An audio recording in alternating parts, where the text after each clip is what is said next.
आज धरने का 35वां दिन है। आपने पूछा कि ललित के पवार की क्या रिपोर्ट रही, उस पर क्या जनता की प्रतिक्रिया है। देखिए, ललित के पवार जी पूर्व IAS रहे हैं और ये तो सरकार के ऊपर सब कुछ निर्भर है। सरकार जैसा चाहती है वैसे अधिकारी को ले लेती है और उसके अपनी मन माफिक रिपोर्ट तैयार करवा लेती है। तो ललित के पवार जी राजनीति से पूर्व IAS तो हैं, लेकिन राजनीति से जुड़े हुए हैं।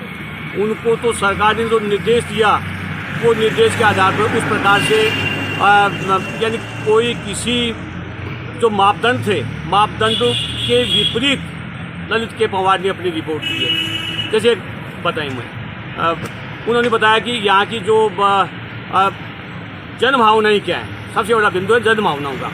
जनभावनाओं में ललित के पवार ने लिखा है कि इस क्षेत्र के अंदर सामाजिक, सांस्कृतिक, रीति रिवाज, भाईचारा, आपसी मेलजोल, वो जो क्षेत्र नीम का थाना में सम्मिलित किए हैं उन क्षेत्रों का रीति रिवाज, रहन सहन, खान पान, बोली मूल जिलों से मिलती है। ये सरासर गलत है। देखिए, नीम का थाना डुंडार क्षेत्र में आता है, जिसको हम तवरावाटी क्षेत्र भी बोलते हैं। तो तवरावाटी बोली कह दीजिए, डुंडार बोली कह दीजिए, श्री माधोपुर में डुंडारी बोली जाती है, नीम का थाना में डुंडारी बोली जाती है, खेतड़ी में डुंडारी बोली जाती है और उदयपुर वाटी क्षेत्र में डुंडारी बोली जाती है। तो बोली के हिसाब से जो सीकर झुंझुनू है वहाँ की शेखावाटी बोली है और यहाँ की डुंडारी है। तो डुंडारी बोली वालों को एक जगह नीम का थाना में सम्मिलित कर दिया, तो बोली के हिसाब से हो गई। रही बात यहाँ के रीति रिवाज कहें तो देखिए, रीति रिवाज तो ऐसे हैं जो ऑल इंडिया में है, राजस्थान में मिलते जुलते हैं। रीति रिवाज के हिसाब से तो कोई फर्क नहीं है। यहाँ के रीति रिवाज, वहाँ के रीति रिवाज बराबरी हैं। यहाँ जो सांस्कृतिक क्षेत्र हैं, पर्यटक क्षेत्र हैं, उनसे इस क्षेत्र के लोगों का ज़्यादा जुड़ाव है। जैसे यहाँ तो 7 सर हैं, गणेशर, बलेश्वर, बघेश्वर, ये 7 सर हैं जो सारे के सारे जो लोग जो हैं इनसे जुड़े हुए हैं। दूसरे जहाँ यहाँ लोहारगढ़ तीर्थ स्थल है, दूसरे तीर्थ स्थल हैं, ये जो खेतड़ी क्षेत्र के अंदर धार्मिक स्थल हैं, वहाँ पर नीम का थाना, खेतड़ी, उदयपुर वाटी के लोग एक दूसरे से जाते आते रहते हैं, मिलते जुलते रहते हैं। तो ये धार्मिक स्थिति को हम देखें तो भी इस क्षेत्र का जुड़ाव एक रहा है। बाकी जो यहाँ रिश्ते नाते हैं, तो रिश्ते नाते भी आपस में इस क्षेत्र में ज़्यादा होते हैं बजाय सीकर और झुंझुनू के। तो ये सारी की सारी जन भावनाओं की विपरीत सरकार ने रिपोर्ट दी है। प्राकृतिक दृष्टि से देखें तो ये पूरा का पूरा क्षेत्र पहाड़ी बेल्ट है।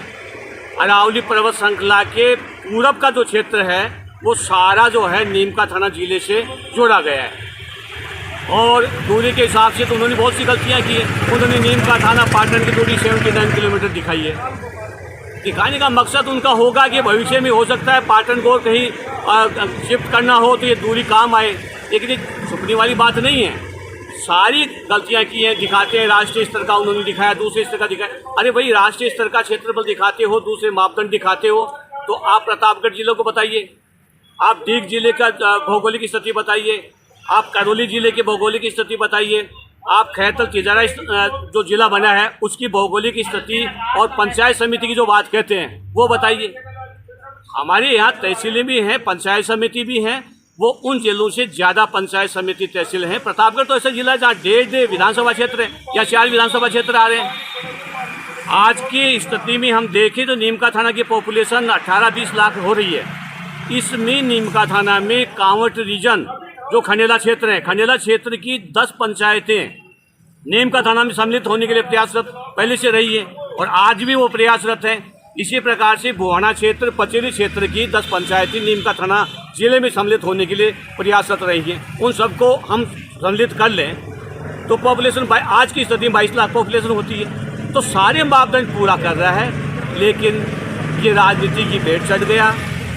अब राजनीति की भेंट चढ़ने के कई कारण हैं। यहाँ की जो मैं कहूँ भाजपा के जनप्रतिनिधि हैं, उनको पहले थोड़ा जागरूक होना चाहिए था, सक्रिय होना चाहिए था। अगर वे चाहते तो नीम का थाना जिला रहता, यथावत रहता, और नीम का थाना की जनता जो आज इतनी नाराज़ है, क्रुद्ध है, बहुत अपमानित महसूस कर रही है, वो नहीं होता।